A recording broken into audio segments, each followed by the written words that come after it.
Hello. Welcome back to No Me Callo. I won't stay quiet. I'm your host, Lomelin. And if you made it here today, it's because maybe you opened this episode out of curiosity, maybe because you heard something on the news, or maybe because something inside you said, I need to know more.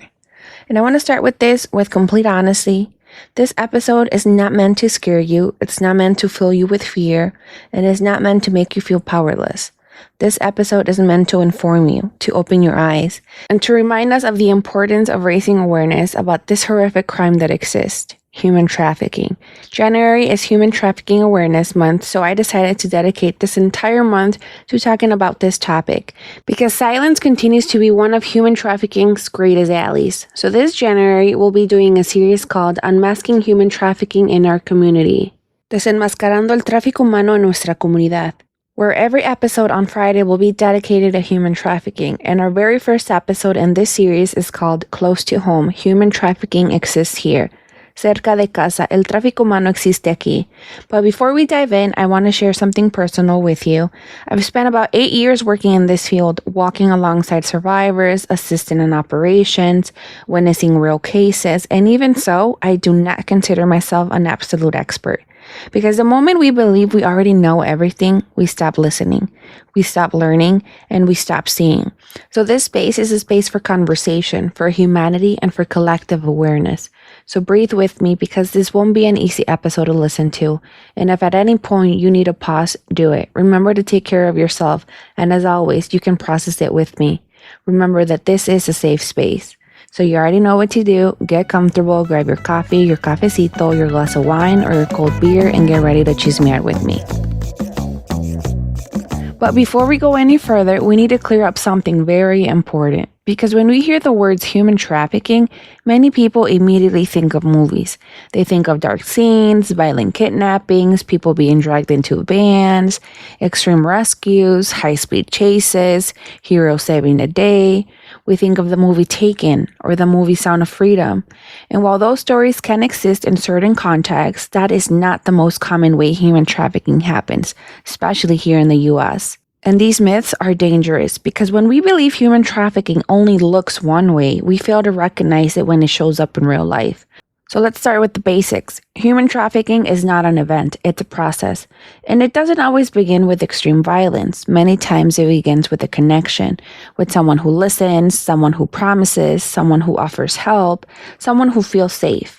Human trafficking occurs when a person is exploited through force, fraud, or coercion, using things like manipulation, control, threats, abuse of power, emotional or economic dependency. And here's something crucial. You do not have to cross a border to be a victim of human trafficking. Most of these cases we see here do not involve any kidnapping. They involve relationships, whether it's a partner, a family member, an acquaintance, a friend, people the victim knows and trusts. That's what movies don't teach you. Because in real life, many victims went willingly, accepted an offer, trusted someone, believed there was love, believed there was an opportunity. And that doesn't make them weak, it makes them human. Because human trafficking doesn't always look violent from the outside, but it is always violent on the inside. Because it violates autonomy, it violates dignity, and it violates freedom. And here's another uncomfortable truth. Many victims don't identify as victims because they're not changed, because no one kidnapped them, because they're told, this is how it is, you owe me, and without me, you can't survive. And when control is psychological, emotional, or economic, it's much more harder to break. That's why this episode matters so much, because if we keep expecting human trafficking to look like it does in movies, we will continue to ignore what's happening right in front of us, at our jobs, in our schools, in our communities, in our neighborhoods. Human trafficking doesn't always scream. Most of the time it whispers, and only those who are informed learn how to hear it. So let's break the very first myth. And for me, I think this is the most dangerous one of all. Human trafficking only happens in other countries. I hear it all the time in conversations, in trainings, in casual talks. And every time I hear it, I know that myth is still protecting the crime, not the victims. Because the reality is this: human trafficking is a real crime. It exists and it happens here. It happens in the US, it happens in our cities, it happens in the suburbs, it happens in the rural areas, it happens in neighborhoods we believe are safe. And it does not discriminate. It doesn't care about your age, your gender, your immigration status, your economic level, your education. Human trafficking doesn't look for a certain type of person. Sometimes they look at places where a person might be vulnerable. And here's something almost no one says out loud. Traffickers don't always look like villains. They can be men, they can be women, they can be young, they can be older, they can look like you or me. And at first, they don't always act. They just observe, analyze, listen, and they take their time to actually understand what hurts you, what you need, what you're missing, and what you're searching for. They learn how to make you fall in love, how to make you feel seen, how to earn your trust, how to convince you that they're the ones who really care. And little by little, that trust turns into control. That affection turns into manipulation. That help turns into debt. That love turns into fear. That's why human trafficking doesn't always look the way we imagine it. There are always chains. There are always dark rooms, and there isn't always a visible violence. Many times it hides behind relationships, promises, economic need, emotional dependency, fear. And that's what makes it even more dangerous. Because what we don't recognize, we don't question. And what we don't question continues. Believing this only happens in other countries makes us lower our guard. It makes us look the other way, and it makes us believe it's not our problem. But human trafficking thrives where there is silence, and today we are breaking that silence. Because this isn't a distant story, it's a reality close to home. And the first step to fighting it, it's not fear, it's awareness. So now that we understand how traffickers operate and how this crime hides, it's time to talk about the facts, the real picture, without rumors, without movies, and without exaggeration. According to the national data from Polaris, the organization that had operated the National Human Trafficking Hotline for nearly 20 years, the United States is one of the countries with the highest number of reported human trafficking cases. Thousands of cases are being reported every year. And here's the most important part. For every case that is reported, many more go unreported. Because as we discussed, most victims don't identify themselves as victims at first. Because there are always chains or screams. Because many of these cases happen under the appearance of a normal relationship, job opportunities, or temporary help. So let's talk about who can be a victim. Anyone. Women, yes, but not only women, men too, young people searching for love, acceptance, or independence, maybe an adult who believes they are making safe decisions, people born here, migrant individuals facing language or legal barriers. Human trafficking does not discriminate, but it can exploit an area where someone is being vulnerable. And it can be emotional, economic, social, even loneliness can be a risk factor, honestly. And what Polaris and other experts have identified is that traffickers do not act randomly. It's not always violence, and it's not kidnapping like in the movies. They observe, they analyze, and they study. They take the time to learn what the victim needs, what makes them trust, what gaps they can fill, and how to manipulate emotions and perceptions. And once they find that opening, they enter slowly, with fake love, with empty promises, with support that turns into control, with safety that turns into fear. And that's why this crime is so dangerous, because it's not always visible, because it's not always loud, because sometimes it looks normal, and what looks normal makes us lower our guard. And another important data point from Polaris is, in reported cases in the US, 71% of victims were women, but 29% were men, and more than 50% were under the age of 25. And while many were US citizens, more than 1/3 were migrants. So this tells us something powerful. No one is completely immune, but everyone can be alert. Because human trafficking is a crime of manipulation, coercion, and exploitation, not just physical violence. And the less we see it, the easier it is for it to continue. And I want to be very clear about this. It is not the victim's fault, and it's not because they didn't notice, and it's not because they were weak. It's because this crime is designed to be invisible, to blend into the everyday life, to confuse, and to trap people who simply trusted or needed help. So learning these facts isn't meant to scare you. It's meant to open your eyes so you can recognize the signs, so you can speak up and you can act. Because every statistic represents a person, not just a number. It's someone who could be close to you in your community, in your neighborhood, in your school, in your workplace. And this brings us something I don't want you to forget. The first step in fighting human trafficking is awareness. When you know the facts, when you understand how it operates, and when you know who can be a victim and what this crime looks like in real life, you start seeing what others don't see. You begin to make a difference. And it isn't a comfortable topic, I know. It's not something we can look at from a distance. But it is something we must face. Because the more people that are informed, the more lives that we can help. And remember, most victims do not identify as victims at first. That means that even if someone looks fine or normal, they could still be in danger. And that's why your knowledge and your voice are powerful tools. Because human trafficking is not a story from another country. It's not just extreme violence or dramatic kidnappings. It's manipulation, control, and exploitation. And it happens close to home. So that's why we're starting here, to open our eyes, to talk about what few want to see, and to remind ourselves that awareness truly matters. This is where I want your full attention, because many times we believe this only happens through extreme violence, kidnappings, or an action movie scenario, but the reality is very different. Human trafficking does not usually begin with kidnapping. As I've already said it begins with connection, with someone who seems to care, who listens, who understands, who validates what you're feeling and what you need. Someone who says the things you want to hear, like, I'm here for you, I can help you, don't worry, I've got this.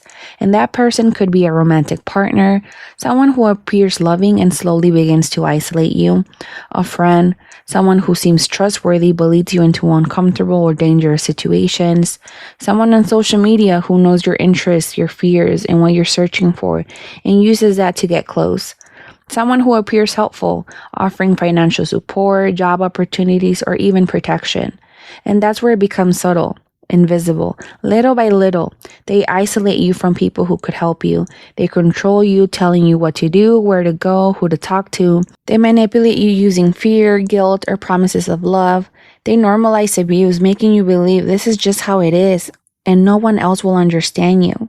And this is called grooming. And it is the foundation of how many traffickers operate. And what makes it even more dangerous is that it happens close to home, in places we believe that are safe, like your neighborhood, your school, your workplace, and sometimes even within your own family. And we don't always recognize it, because at the beginning it looks like affection, attention, or help. And it looks like someone who understands you better than anyone else. It looks normal. But underneath that control and dependency, fear is being built. Because human trafficking is not always visibly violent. Many times it is psychological, emotional, economic, and that's what makes it so hard to detect. Because when someone trusts the wrong person, the harm begins quietly, almost invisibly, until it's too late. And before we talk about warning signs, I want to make something very clear. Not every case shows all of these signs. And seeing one or two of these does not automatically mean someone is a victim of human trafficking. This episode is not about accusing or creating paranoia. It's about opening your eyes, about learning to think differently, and about observing with care and awareness.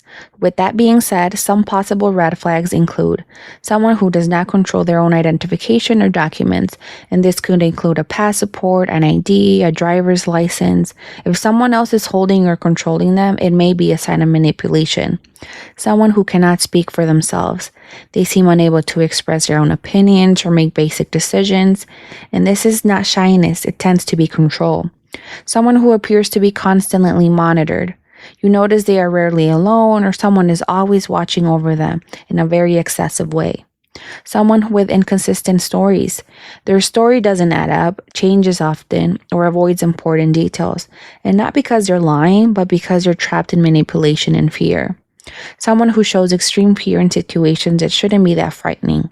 This fear may be fear of punishment, fear of disappointing someone, or fear of breaking a rule imposed by the person controlling them. Someone who doesn't have access to their own money. They can't pay for their basic needs or buy what they need. Economic control is a powerful form of dependency. Youth receiving expensive gifts or special favors without a clear explanation. At first, it may look generous, but it often comes with expectations, manipulation, or control. Someone who isolates from family or friends, they stop communicating with people who care about them, they pull away from those who could support or protect them. Someone who shows sudden changes in behavior, appearance, or attitude. They may become withdrawn, nervous, or unusually quiet, or they may seem desperate to please someone who has manipulated them. Minors involved in relationships with adults or relationships that seem inappropriate. And this can be a sign of a sexual exploitation or manipulation. And I want you to hear this clearly. These signs do not confirm anything. They are not proof. They are only alerts. Awareness is not about accusing. It's not about pointing fingers. It's not about making assumptions. Awareness is about observing with care, with attention and empathy. It's about recognizing patterns that may indicate danger. It's about understanding that sometimes danger lives in the ordinary. It's what we believe is safe. And while this information may be uncomfortable, it can also help someone. Because when we learn to look closely, to listen without judgment, to notice what others might overlook, we begin to see what lives in the shadows. And what lives in the shadows, if recognized in time, can be stopped. We can act, we can protect, we can intervene. And remember, human trafficking doesn't always scream. Most of the time it whispers. And our responsibility is to learn how to hear those whispers. So I want to give you 2 real examples to show how human trafficking can be much more closer than we think and how many times no one sees it coming. I won't share many details out of respect for the safety and the privacy of the victims, but imagine someone who lives in your same city. A person who goes to school, works, has family and friends, someone who appears normal to everyone around them, and one day someone approaches them with attention and words that seem harmless. Things like, if you want, I can help you get something better. Trust me, I know how to take care of you. And little by little, that person begins to isolate the victim, control their access, their documents, and no one notices. No one thinks this is happening so close to home. Another situation, someone accepts a temporary job in another city. At first, it looks like a legitimate opportunity, good pay, transportation included, food provided, everything seems perfect. But the conditions quickly change. The hours increase, the rules become stricter, the control grows. And what seemed like help turned into coercion. And once again, no one thought this was happening. No one saw it coming. And this is what I want you to sit with. No one thought that this was happening. That is what makes human trafficking so dangerous. That it can happen so close to you and go unnoticed. That it can take place in your neighborhood, your school, or your workplace, and no one identifies it. That the signs are subtle, quiet, but real. That's why opening our eyes are so important. Because when we learn how to recognize it, when we talk about it, when we share information, we can protect someone who is being exploited, sometimes without even realizing it. If you take one thing from these examples, let it be this. Human trafficking doesn't always scream. Most of the time it whispers. And your attention, your voice, and your awareness can be what finally breaks that silence. And before we close this episode, I want to share a very important resource with you. And after listening to this, you find yourself thinking, I want to learn more. I want to know how to identify the signs. I want to help, but I don't know where to start. This is for you then. The U.S. Department of Homeland Security has an initiative called the Blue Campaign, and it is one of the most reliable and accessible resources for learning about human trafficking in the U.S. What makes the Blue Campaign so powerful is that it offers free materials like guides, flyers, posters, trainings, and educational resources for communities, schools, professionals, and families, all based on what is actually happening in our communities. This resource exists because awareness matters, because when we know what to look for, how to name it, and what to do, silence begins to break. So I encourage you to visit the DHS Blue Campaign, download their materials, share them, and bring them into your workplace, your school, libraries, your community. You don't need to be an expert. You just need to be informed and willing to see. Because human trafficking isn't fought with laws alone. It's fought with education, awareness, and people who decide not to look the other way. Using these resources is a concrete way to say, I see, I educate myself, and I won't stay quiet. And lastly, I want to open my heart with you, and I want to speak from experience, from pain, from admiration, and from hope. I've spent 8 years working in this field, in the fight against human trafficking. 8 years listening to stories that break your heart. 8 years witnessing situations I never imagined would happen in my own community. And let me tell you something that still hurts. It hurts to see young people, women, men, entire families being manipulated and exploited. It hurts to see how many victims don't identify themselves as victims at the beginning. beginning. And it hurts to see the disbelief from people who hear these stories and say things like, this doesn't happen here. This couldn't be happening near me. I just don't understand why they don't just leave. That would never happen to me because yes, it happens here, it happens close to home, and it can happen to anyone who looks like you or me. And the trafficker can be someone we think we know, someone we believe it's safe. But I also want to tell you that what motivates me every single day is the resilience of survivors, the way they find strength in the middle of fear, how despite everything, they survive, they rise and rebuild their lives. And the power of community to act when it's informed, when it gets involved. Because I've seen neighborhoods, I've seen coworkers, friends, and family make a difference with a small act of attention, care, or awareness. That's why I keep speaking. I keep speaking because I know information can help someone. I keep speaking because I know that every story shared, every myth broken, and every warning sign explained can change the course of someone's life. And I keep speaking because I know that one person's awareness can inspire the awareness of many. And I want to be honest, I don't consider myself an expert. I am still learning every single day, learning from survivors, learning from mistakes, learning from resources and coworkers, learning from a reality that moves and changes really quick. And I want you to hear this clearly. After 8 years, I am still learning. And if I'm still learning, then all of us can. We can all open our eyes a little wider. We can all question what we think we know. We can all listen more deeply, and we can all act with awareness. So this work has taught me many things, but there are 3 things that I want you to take with you today. 1, human trafficking is not far away, and it's not a problem that only exists in other countries. It's here in our communities and places we believe are safe. Number 2, if someone is being trafficked, it does not mean it's the victim's fault. What traffickers do has nothing to do with weakness. It has everything to do with manipulation, power, and control. And understanding that makes us more compassionate and more effective when helping. Number 3, your voice matters. Speaking up, sharing information, listening, observing, those things can change someone's life. Never underestimate the power of your attention and your awareness. And here, as we walk today, I want you to feel that this is a safe space for you. A space where you can learn, reflect, and ask yourself, what can I do? How can I stay alert? How can I help someone that no one else may be seeing? Because every single one of us has a role in this, and every action, no matter how small, has an impact. And after 8 years, I'm still moved, I'm still inspired, and I'm still committed. And that's what I want you to take with you. No matter how long you've been learning, it's never too late to act. It's never too late to open your eyes, and it's never too late to be part of the solution. So as we close this first episode of the series Unmasking Human Trafficking in Our Community, take a deep breath with me. Inhale. Feel the responsibility that comes with awareness. Exhale. Feel the hope that comes with action, because yes, this hurts. Yes, it's complicated, I know. Yes, it's hard to look at, but it's also powerful. And together with awareness and action, we can make a difference.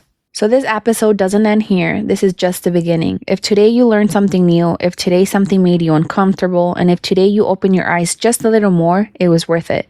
Because what happens in the shadows, what happens out of sight, begins to lose power when someone decides to see. When someone decides to listen, when someone decides to act. And every time we acknowledge the problem, every time we stop looking away, every time we give a voice to what was once silence, we are changing the story. Here in this space, we do not stay quiet. We don't ignore what hurts. We don't minimize what matters. And we don't allow injustice, manipulation, or abuse to continue unseen. Because opening your eyes is not enough. Talking is not enough. Observing with awareness, educating yourself, and taking action, that's what truly helps. And remember, every person who listens, every person who learns, every person who shares what they've learned is one more barrier against human trafficking. It's an act of courage, it's an act of care, and it's an act of love for humanity. So as you close your eyes tonight or continue on with your day, think about this. What felt invisible today can be seen tomorrow. What felt unreachable today can be changed tomorrow. And what felt silent today can be heard tomorrow. And you are part of that. Yes, you who are listening right now. Your awareness matters, your voice matters, your action matters, because here together we do not stay quiet. Here together we open our eyes. Here together, we make a difference. And this episode ends. Yes, I know, but your journey doesn't end here. Your learning and your awareness and your commitment, it continues, it expands, and it grows, and it can help someone. So take a deep breath and feel the weight of the truth. Feel the power of your voice. And remember, as long as you speak, as long as you see, as long as you act, the shadows begin to disappear. We don't stay quiet, and we won't stay quiet, because awareness is power. In your voice, your conscious voice is what can change everything. In the description of this episode, you'll find the Amazon link with the complete list of books mentioned on No Me Callo, I Won't Stay Quiet, from the very first episode to today. You'll also find links to the 2 resources I shared from Pilates and the DHS Blue campaign, where you can learn more about human trafficking and access the free materials. And don't forget, there's a new episode waiting for you every Friday. The next episode in this series is called Myths and Lies, What You Didn't Know About Human Trafficking. Mitos y mentiras, lo que no sabías sobre el tráfico humano. You think you know what human trafficking is, but the truth may surprise you. It doesn't always involve kidnapping, it's not always sex trafficking, it doesn't only affect women, and it's not always easy to recognize the victim. In this episode, we'll break down the most dangerous myths. You'll learn the difference between sex trafficking and labor trafficking, how traffickers manipulate and control victims through grooming, and how social media and technology have become powerful tools for exploitation. So get ready to open your eyes and realize something few want to see. Human trafficking happens much more closer than you imagine, often in places you thought were safe. Because what you thought you knew about human trafficking is probably a lie. So this episode isn't just information, it's a call to face reality. So don't miss it. And please help me by sharing these episodes to raise more awareness about this horrific crime. You were listening to No Me Callo, I Won't Stay Quiet. I'm your host, Jessica Lomelin. Until next time.